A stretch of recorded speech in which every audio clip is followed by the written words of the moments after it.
बिस्मिल्लाहिर्रहमानिर्रहीम अस्सलाम वालेकुम तमाम दोस्तों ਨੂੰ ਅੱਜ ਦੀ ਵੀਡੀਓ ਵਿੱਚ ਅਸੀਂ ਖੁਸ਼ਾਮਦੀਦ ਕਹਿੰਦੇ ਹਾਂ। ਸਤਿ ਬਿਸਮਿਲ੍ਲਾ ਜੀ ਆਇਆਂ ਨੂੰ ਦੋਸਤੋ। ਸਾਡੇ ਚੈਨਲ ਦੀ ਟੀਮ ਅੱਜ ਪਹੁੰਚ ਚੁੱਕੀ ਹੈ ਇੱਕ ਐਗਰੀਕਲਚਰ ਫਾਰਮ ਤੇ ਔਰ ਅਸੀਂ ਤੁਹਾਨੂੰ ਵਿਜ਼ਿਟ ਕਰਾਵਾਂਗੇ ਇਹ ਆਲੂ ਦਾ ਖੇਤ ਔਰ ਤੁਹਾਨੂੰ ਦਿਖਾਵਾਂਗੇ ਕਿ ਇਹ ਆਲੂ ਜਿਹੜਾ ਇਹ ਫਸਲ ਲੈਣ ਵਾਸਤੇ ਕਿਹੜੇ ਮਰਾਹਲ ਤੋਂ ਸਾਨੂੰ ਕਿਸਾਨ ਨੂੰ ਗੁਜ਼ਰਨਾ ਪੈਂਦਾ, ਕਿਹੜੀਆਂ ਇਹਤਿਆਤੀ ਤਦਾਬੀਰ ਇਹ 'ਤੇ ਕਰਨੀਆਂ ਚਾਹੀਦੀਆਂ ਨੇ, ਲੈਣ ਵਾਸਤੇ ਪੈਦਾਵਾਰ ਲੈਣ ਵਾਸਤੇ ਕਿਹੜੀ ਚੀਜ਼ਾਂ ਦਾ ਖਿਆਲ ਰੱਖਣਾ ਪੈਂਦਾ। ਤੇ ਆਓ ਦੋਸਤੋ ਤੁਹਾਡੀ ਮੁਲਾਕਾਤ ਕਰਾਉਂਦੇ ਹਾਂ ਇਸ ਖੇਤ ਦੇ ਆਨਰ ਨਾਲ ਔਰ ਉਹਨਾਂ ਕੋਲੋਂ ਸਾਰੀਆਂ ਗੱਲਾਂ ਇਹ ਅਸੀਂ ਪੁੱਛਦੇ ਹਾਂ। ਚਲੋ ਭੈਣ ਠੀਕ ਹੋ ਪ੍ਰੀਤ ਸੇ ਠੀਕ ਹੈ। ਤੁਹਾਨੂੰ ਜ਼ਰਾ ਆਪਣਾ ਤਾਰਫ ਕਰਾਓ, ਕੀ ਨਾਮ ਹੈ ਆਪਣਾ? जी मेरा नाम शुएब है। ਸ਼ੁਏਬ ਅਸੀਂ ਪਹਿਲੇ ਵੀ ਤੁਹਾਡੇ ਕੋਲੋਂ ਇੱਕ ਦਫਾ ਅਸੀਂ ਤੁਹਾਡੀ ਮਿਰਚ ਦੀ ਵੀਡੀਓ ਦੀ ਕਵਰ ਕੀਤੀ ਸੀ ਹੈ। ਅੱਛਾ ਸੋ ਸਾਨੂੰ ਕਿ ਇਹ ਕਿਹੜੀ ਜਗ੍ਹਾ ਤੇ ਅਸੀਂ ਖੜੇ ਆ ਸਰ? ये ਚੱਕ ਵਿਚਲਾ ਦੇ ਦਰਮਿਆਨ ਤੇ ਖੜੇ ਜੀ। ਚੱਕ ਵਿਚਲਾ ਤੇ ਦਰਮਾਨ ਦੇ ਦਰਮਿਆਨ ਹਾਂਜੀ ਤੇ ਅਲਮਰੂਫ ਪੀਰ ਬਿਠਾ। ਹਾਂਜੀ ਅੱਛਾ ਸ਼ੁਏਬ ਭਾਈ ਦੱਸੋ ਸਾਨੂੰ ਕਿ ਇਹ ਕਿਹੜੀ ਫਸਲ 'ਚ ਅਸੀਂ ਖੜੇ ਆ ਇਸ ਟਾਈਮ? ਆਲੂ ਦੀ ਫਸਲ ਤੇ ਬਹੁਤ ਅੱਛੀ ਮਾਸ਼ਾਅੱਲਾ ਤੁਹਾਡੀ ਇਹ ਫਸਲ ਹੈ। ਅਸੀਂ ਕਿ ਖੁਸ਼ ਹੋਇਆ ਸਾਡਾ ਔਰ ਅਸੀਂ ਤੁਹਾਡੇ ਕੋਲ ਪੁੱਛਣਾ ਚਾਹਾਂਗੇ ਕਿ ਇਹ ਦੀ ਫਸਲ ਇਸ ਮੁਕਾਮ ਤੱਕ ਬਿਹਤਰੀਨ ਕਿਸਮ ਦੀ ਬਿਮਾਰੀ ਤੋਂ ਪਾਕ ਫਸਲ ਤੁਹਾਡੀ ਇਸ ਟਾਈਮ ਸਿਹਤਮੰਦ ਫਸਲ ਹੈ ਤੇ ਇਸ ਤਰ੍ਹਾਂ ਦੀ ਫਸਲ ਲੈਣ ਵਾਸਤੇ ਤੁਸੀਂ ਕਿਹੜੀਆਂ ਤਦਾਬੀਰ ਕੀਤੀਆਂ ਨੇ ਔਰ ਕਿਹੜੀਆਂ ਚੀਜ਼ਾਂ ਦਾ ਤੁਸੀਂ ਖਿਆਲ ਰੱਖਿਆ? ਤੇ ਸਭ ਤੋਂ ਪਹਿਲੇ ਤੁਸੀਂ ਦੱਸੋ ਕਿ ਇਹਦੀ ਤਿਆਰੀ ਤੁਸੀਂ ਕਿਸ ਤਰ੍ਹਾਂ ਕੀਤੀ ਹੈ ਜ਼ਮੀਨ ਦੀ? ਇਹਦੀ ਤਿਆਰੀ ਇਸ ਤਰ੍ਹਾਂ ਕੀਤੀ ਹੈ ਕਿ ਸਭ ਤੋਂ ਪਹਿਲੇ ਇਹਨੂੰ ਅਸੀਂ ਚੰਗੀ ਤਰ੍ਹਾਂ ਵਾਹ ਬਣਾ ਕੇ ਤੇ ਬੱਤਰ ਦਬ ਦਿੱਤਾ। ਅੱਛਾ ਫਿਰ ਜਦੋਂ ਵੀ ਬਾਰਿਸ਼ ਹੋਣੀ ਇਹਨੂੰ ਵਾਹ ਦੇਣਾ ਸੁਕਾ ਕਿੰਨੀ ਲੈਣਾ। ਦੇਰ ਤੋਂ ਪਹਿਲੀ ਇਹ ਵੇਲੀ ਪਈ ਸੀ? ਇਹ ਤਕਰੀਬਨ 3 ਮਹੀਨੇ ਤੋਂ ਪਹਿਲੀ ਕੋਈ ਫਸਲ ਇਹਦੇ ਵਿੱਚ ਮੌਜੂਦ ਨਹੀਂ ਸੀ।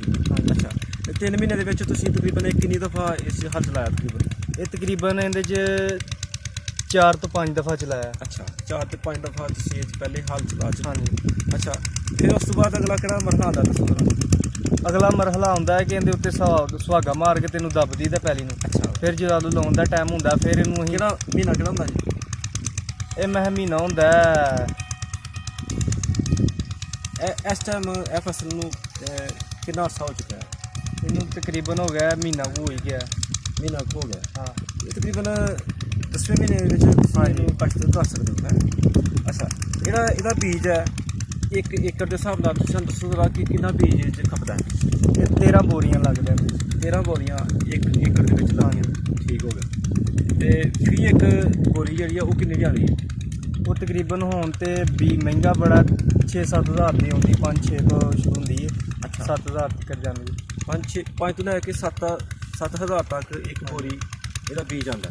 ਹਾਂਜੀ ਅੱਛਾ ਤੇ 13 ਬੋਰੀਆਂ ਇਹਦੇ 'ਚ ਖਪਤ ਹੁੰਦੀਆਂ ਨੇ। ਹਾਂਜੀ ਤਕਰੀਬਨ ਤੁਸੀਂ ਕਹਿ ਸਕਦੇ ਹੋ ਕਿ 60-70 ਹਜ਼ਾਰ ਦਾ ਇਹਦਾ ਖਾਲੀ ਬੀਜ ਆਏਗਾ। ਹਾਂਜੀ ਉਸ ਤੋਂ ਇਲਾਵਾ ਤੁਸੀਂ ਕਿਹੜੀ ਚੀਜ਼ ਵਿੱਚ ਪਾਈ ਜ਼ਮੀਨ 'ਚ?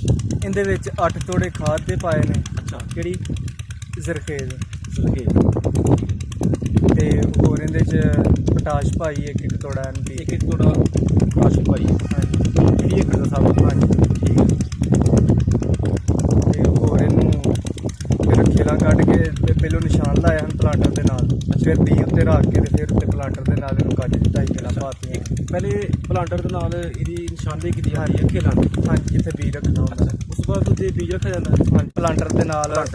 ਉਸ ਪਲਾਂਟਰ ਦੇ ਨਾਲ ਗੱਜ ਦੀ ਤੁਸੀਂ ਫਿਰ ਉਹਨੂੰ ਉੱਤੇ ਮਿੱਟੀ ਚੜਾ ਦਿੰਦੇ। ਹਾਂਜੀ ਤੇ ਕਿੰਨੀ ਦੇਰ ਬਾਅਦ ਇਹ ਬੀਜ ਜਿਹੜਾ ਇਹਦੇ ਵਿੱਚੋਂ ਨਿਕਲਦਾ, ਪੌਦਾ ਨਿਕਲਦਾ?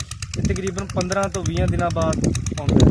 ਅਗਰ ਜ਼ਿਆਦਾ ਠੰਡ ਹੋਵੇ ਤੇ ਫਿਰ 15 ਕੁ ਦਿਨਾਂ ਬਾਅਦ ਆਏ ਤੇ 20 ਦਿਨਾਂ ਬਾਅਦ ਬਾਹਰ ਆਉਂਦਾ। 20 ਦਿਨਾਂ ਬਾਅਦ ਇਹ ਬਾਹਰ ਆ ਜਾਂਦਾ। ਤੇ ਸਭ ਤੋਂ ਪਹਿਲੀ ਜਿਹੜੀ ਇਹਤਿਆਤੀ ਤਦਾਬੀਰ ਇਹ 'ਤੇ ਕਰਨੀ ਅਸੀਂ ਪੌਦਾ ਨਿਕਲਣ ਤੋਂ ਬਾਅਦ? ਸਭ ਤੋਂ ਪਹਿਲੇ ਅਹਤਿਆਤੀ ਤਦਾਬੀਰ ਇਹਦੇ ਤੇ ਜਿਹੜਾ ਘਾਹ ਘੂਗਣ ਵਾਲੀ ਸਪਰੇਅ ਕਰੀਦੀ ਹੈ ਤੇ ਉਹਨੂੰ ਕਰਕੇ ਤੇ ਫਿਰ ਪਾਣੀ ਪੂਣੀ ਲਾਈਦਾ। ਫਿਰ ਜਦੋਂ ਬਾਹਰ ਨਿਕਲਦਾ ਹਿਫਾਜ਼ਤੀ ਸਪਰੇਅ ਕਰੀਦੀ। ਅੱਛਾ ਤੇ ਇਹ 'ਚ ਸਭ ਤੋਂ ਪਹਿਲੀ ਜਿਹੜੀ ਸਪਰੇਅ ਕਰੀਦੀ ਆ ਉਹ ਇਹਤਿਆਤੀ ਤਦਾਬੀਰ ਇਹ ਹੁੰਦੀ ਹੈ ਕਿ ਕੋਈ ਜੜੀ ਬੂਟੀ ਨਾ ਨਿਕਲੇ। ਹਾਂਜੀ ਉਹ ਕਿੰਨੀ ਦੇਰ ਬਾਅਦ ਕਰਦੇ ਨੇ? ਉਹ ਤਕਰੀਬਨ ਆਲੂ ਨਿਕਲਣ ਤੋਂ 10-15 ਦਿਨਾਂ ਬਾਅਦ ਕਰ ਦਈਦੀ ਹੈ। ਪਾਣੀ ਲਾ ਕੇ ਤੇ ਫਿਰ ਕਰ ਦਈਦੀ ਹੈ। ਪਾਣੀਆਂ ਦੇ ਬਾਰੇ ਤੁਹਾਨੂੰ ਪੁੱਛਣਾ ਸੀ ਕਿ ਅਸੀਂ ਪਹਿਲੇ ਪੁੱਛਿਆ ਕਿ ਕਿੰਨੇ ਪੱਤੇ ਉਹੀ ਦੇ ਹੋ ਜਾਂਦੇ ਨੇ ਤੁਸੀਂ ਸਪਰੇਅ ਕਰਦੇ ਹੋ?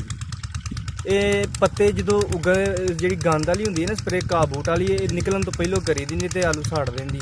ਅੱਛਾ ਯਾਨੀ ਕਿ ਆਲੂ ਦਾ ਪੌਦਾ ਨਿਕਲਣ ਤੋਂ ਪਹਿਲੇ ਹਾਂਜੀ ਜਿਹੜੀ ਉਹ ਸਪਰੇਅ ਹੈ ਉਹ ਤੁਸੀਂ ਕਰ ਦਿੰਦੇ ਹੋ ਕਿ ਕੋਈ ਇਹਦੇ 'ਚ ਜੜੀ ਬੂਟੀ ਪੈਦਾ ਹੀ ਨਾ ਹੋਏ। ਹਾਂਜੀ ਉਹਦਾ ਕੀ ਨਾਮ ਹੈ ਸਪਰੇਅ ਦਾ? ਪੈਰਾਕਾਟ। ਪੈਰਾਕਾਟ। ਅੱਛਾ ਤੇ ਇਹ ਜਦੋਂ ਪੌਦਾ ਫਿਰ ਨਿਕਲ ਜਾਂਦਾ ਹਾਂਜੀ ਕਿੰਨੀਆਂ ਪੱਤੀਆਂ ਹੋ ਜਾਂਦੀਆਂ ਤੇ ਫਿਰ ਤੁਸੀਂ ਜਾ ਕੇ ਕੋਈ ਦੂਸਰੀ ਸਪਰੇਅ ਕਰਦੇ ਹੋ? ਫਿਰ ਕੋਈ 4-5 ਪੱਤੇ ਹੋ ਜਾਂਦੇ ਨੇ ਤੇ ਫਿਰ ਸਪਰੇਅ ਕਰੀਦੀ ਹੈ। ਉਹਦੀ ਵਜ੍ਹਾ ਕੀ ਬਣਦੀ ਹੈ ਮਸਲੋ ਤੇ ਕਿਹੜੀ ਕੋਈ ਬਿਮਾਰੀ ਆਉਂਦੀ ਹੈ? ਉਹਦੀ ਬਿਮਾਰੀ ਹੁੰਦੇ ਤੇ ਆ ਪੱਤਰ ਘੁੱਟੇ ਜਾਂਦੇ ਨੇ ਤੇ ਪੌਦਾ ਕਮਜ਼ੋਰ ਹੁੰਦਾ, ਫਿਰ ਉਹਦੇ ਸਪਰੇਅ ਸਪਰੂ ਕਰੀਦੀ ਹੈ ਤੇ ਫਿਰ ਉਹ ਤੰਦਰੁਸਤ ਹੋ ਜਾਂਦਾ। ਉਹ ਬਿਮਾਰੀ ਕਿਹੜੀ ਹੁੰਦੀ ਹੈ, ਉਹਦਾ ਕੀ ਨਾਮ ਹੈ? ਨਾ ਹੁੰਦਾ ਹੈ ਵਟੂਰ।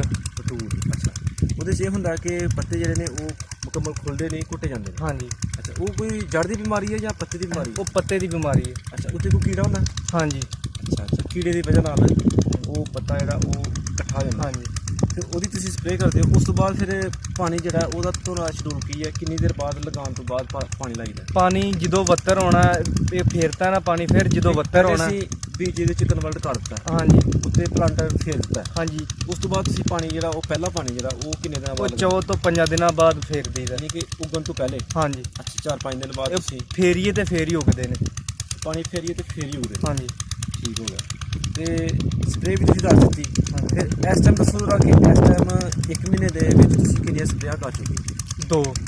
2 ਸਪਰੇਅ। ਇੱਕ ਹਾਂਜੀ। ਸਪਰੇਅ ਤੁਸੀਂ ਕੀਤੀ ਉਹ ਪੱਤੇ ਵਾਲੀ, ਹਾਂਜੀ, ਤੇ ਦੂਸਰੀ ਜਿਹੜੀ ਹੈ ਉਹ ਦੂਸਰੀ ਕੀਤੀ ਹੈ ਘਾਹ ਸੜਨ ਵਾਲੀ। ਘਾਹ ਸੜਨ ਵਾਲੀ। ਉਹ ਤਾਂ ਪਹਿਲੇ ਕੀਤੀ ਸੀ ਨਾ? ਹਾਂਜੀ, ਹੁਣ ਇਹ ਪੱਤਰ ਖੁੱਲਣ ਵਾਲੀ ਕੀਤੀ ਹੈ। ਪੱਤਰ ਖੁੱਲਣ ਵਾਲੀ ਕੀਤੀ। ਹਾਂਜੀ। ਠੀਕ ਹੋ ਗਿਆ। ਤੇ ਸਾਡੇ ਦੋਸਤਾਂ ਨੂੰ ਦੱਸੋ ਕਿ ਕਿੰਨਾ ਤੱਕ ਤੁਹਾਡਾ ਹੁਣ ਤੱਕ ਇਹਦੇ 'ਤੇ ਖਰਚਾ ਆ ਗਿਆ?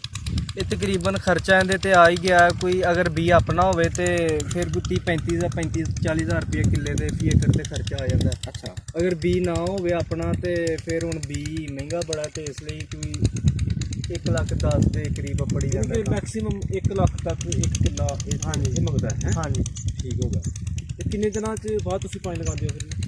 ਇਹਨੂੰ ਕੋਈ 5-7 ਦਿਨਾਂ ਬਾਅਦ ਫਿਰ ਪਾਣੀ ਯਾਨੀ ਲਗਾਈਦਾ। ਕਿ ਕਹਿਣ ਦਾ ਮਕਸਦ ਤੁਹਾਡਾ ਕਿ ਹਰ ਹਫ਼ਤੇ ਤਕਰੀਬਨ ਇਹਨੂੰ ਹਾਂਜੀ। ਪਾਣੀ ਇੱਕ ਲਗਾਉਣਾ ਚਾਹੀਦਾ ਹੈ? ਹਾਂਜੀ, ਹਰ ਹਫ਼ਤੇ। ਠੀਕ ਹੈ।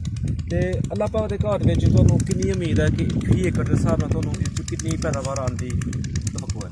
ਜੀ ਪੈਦਾਵਾਰ ਇਹਦੇ ਤੋਂ ਤਕਰੀਬਨ ਕੋਈ ਅਗਰ ਚੰਗੀ ਫਸਲ ਇਸ ਤਰ੍ਹਾਂ ਹੀ ਰਹੇ ਨਾ, ਕੋਈ 100 ਬੋਰੀ ਦੇ ਕਰੀਬ ਨਿਕਲ ਆਉਂਦੀ ਹੈ। ਅੱਛਾ, ਤੇ ਇੱਕ ਕਿੱਲੇ 'ਚੋਂ? ਹਾਂਜੀ, ਤੇ ਉਹ ਬੋਰੀ ਤਕਰੀਬਨ ਕੋਈ ਇਸ ਟਾਈਮ ਹੈ 7-8 ਹਜ਼ਾਰ ਰੁਪਈਆ ਰੇਟ ਹੈ ਬੋਰੀ ਦਾ, 5-7 ਹਜ਼ਾਰ। ਅੱਛਾ, ਤੇ ਉਹ ਮੈਂ ਕੋਈ 3 ਲੱਖ ਦੇ ਕਰੀਬ ਨਾ ਕਿੱਲਾ ਪੜ ਜਾਂਦਾ, 3-4 ਲੱਖ ਦੇ। ਯਾਨੀ ਕਿ 1 ਕਿੱਲਾ ਤੁਸੀਂ ਉਹ 'ਚ 1 ਲੱਖ ਰੁਪਇਆ ਤੁਸੀਂ ਇਨਵੈਸਟ ਕਰਨਾ ਹੈ, ਹਾਂਜੀ ਤੇ ਤੁਹਾਨੂੰ 3 ਲੱਖ ਕਮ ਅਜ਼ ਕਮ ਆਉਣ ਦੀ ਇਹ 'ਚ ਤਵੱਕੂ ਹੈ ਅੱਲਾਹ ਪਾਕ ਦੇ ਘਰ 'ਚ। ਬਹੁਤ ਸ਼ੁਕਰੀਆ ਵੀਰੇ। ਅੱਲਾਹ ਪਾਕ ਤੁਹਾਨੂੰ ਉਮੀਦ ਕਰਨੇ, ਅੱਲਾਹ ਪਾਕ ਅੱਗੇ ਦੁਆ ਕਰਨੇ ਆ ਕਿ ਤੁਹਾਨੂੰ ਅੱਲਾਹ ਪਾਕ ਇਹਦੇ 'ਚ ਤੁਹਾਡੀ ਉਮੀਦ ਦੇ ਮੁਤਾਬਕ ਹੀ ਫਸਲ ਦੇ। ਸਾਡੇ ਜਿਹੜੇ ਨਵੇਂ ਦੋਸਤ ਨੇ ਇਹ ਫਸਲ ਕਾਸ਼ਤ ਕਰਨਾ ਚਾਹੁੰਦੇ ਨੇ, ਉਹਨਾਂ ਨੂੰ ਤੁਸੀਂ ਕੀ ਮਸ਼ਵਰਾ ਦੇਣਾ ਚਾਹੁੰਦੇ ਹੋ? ਜੀ ਅੱਛੀ ਫਸਲ ਇਹਨਾਂ ਨੂੰ ਕਾਸ਼ ਕਰੋ, ਅਗਰ ਨਹੀਂ ਤੁਸੀਂ ਜ਼ਿਆਦਾ ਥੋੜੀ ਕਰ ਲਓ।